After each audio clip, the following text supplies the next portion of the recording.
For Mashable, I'm Adam Falk. Did you notice the planned changes to Twitter last week? Maybe not, but if you're a developer, you might want to take note. Twitter is instituting some new caps on its Twitter API.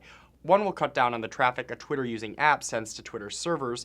The other will cap the users of any third-party apps. Most won't be allowed to grow past 100,000 users.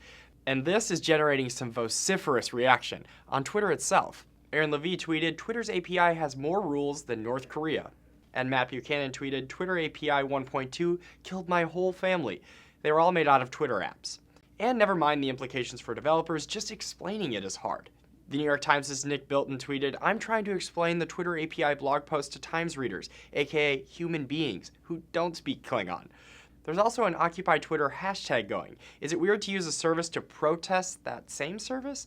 It's difficult to know at what point Twitter users might just boycott Twitter entirely. We might have reached the strange balance where the best tool to effect change is the one they're trying to change in the first place. Speaking of change, there's a petition on change.org to go along with the hashtag Occupy. Developers and users are asking Twitter to do a few specific things. Above all, keep the ecosystem open. Work with developers instead of against them, and let the user community access Twitter the way it wants to. The petition hit 750 of its required 1,000 signatures today. There's no deadline attached, so if you're interested, you can still sign. For Mashable, I'm Adam Falk.